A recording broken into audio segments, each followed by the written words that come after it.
Assalamualaikum warahmatullahi wabarakatuh. Selamat datang di podcast Desa Deviola dan Salsa. Apa kabar nih guys? Kembali lagi bersama saya Salsabila Aurora dari program studi agribisnis dan rekan saya. Halo, saya Arsita Deviola dari program studi agribisnis. Jadi kita akan menemani waktu Anda beberapa menit ke depan, yang dimana kita akan membahas hal seru ke depannya. Jadi kita mau bahas apa nih Kak? Jadi bahasan kita kali ini adalah pertanian. Ngomongin tentang pertanian, pertanian itu kan memiliki peran yang sangat penting dalam kehidupan, apalagi dalam memenuhi kebutuhan kita. Bener banget sih Kak, pertanian memenuhi kebutuhan kita dalam sektor pangan, papan, dan sandang. Tapi seiring berkembangnya zaman, kita butuh solusi yang tepat untuk perkembangan pertanian. Benar sekali. Perkembangan pertanian ini disebut pertanian berkelanjutan, di mana populasi penduduk di Indonesia semakin meningkat, sedangkan produksi pertanian kita kurang memenuhi. Nah, dari permasalahan tersebut, kita kedatangan narasumber yang ganteng dan pintar sekali nih dari Dinas Pertanian Kabupaten Jember.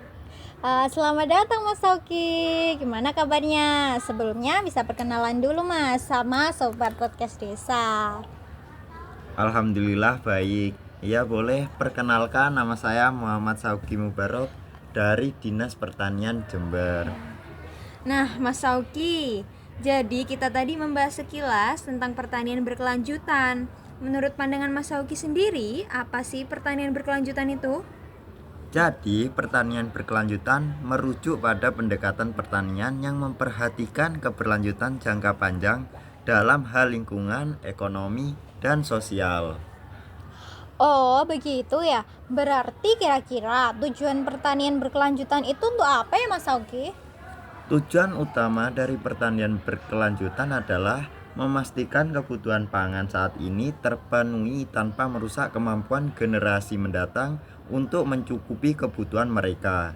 Jadi, sistem ini berupaya mengurangi dampak buruk pertanian konvensional seperti kerusakan tanah, polusi air, penggunaan bahan kimia yang berlebihan, dan hilangnya keanekaragaman hayati. Oh, berarti tujuannya memiliki dampak yang sangat positif ya untuk masa depan. Kalau dipikir-pikir, pertanian berkelanjutan ini dapat menjaga ketersediaan hasil panen dengan stabil ya. Untuk mewujudkan ini bagaimana sih caranya Mas? Apakah ada dukungan tertentu dari instansi? Jelas butuh dong, tapi dukungan itu tidak hanya dari instansi saja. Pertanian berkelanjutan ini juga memerlukan kolaborasi antara pemerintah, petani, lembaga pertanian, dan masyarakat. Dengan adanya kolaborasi tersebut, kita bisa mewujudkan pertanian berkelanjutan tanpa merusak lingkungan.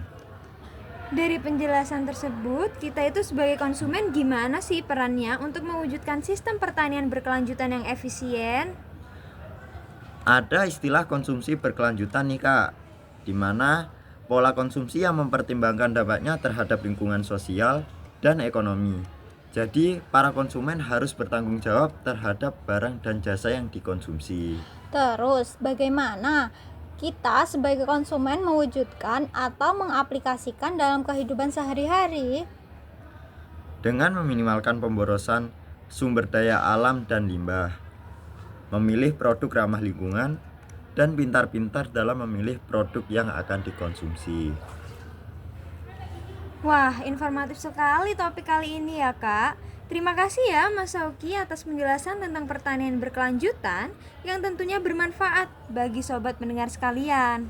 Sama-sama Mbak, semoga sedikit pengetahuan yang saya sampaikan tadi bisa bermanfaat untuk Mbak Ola dan Mbak Salsa serta sobat podcast semua.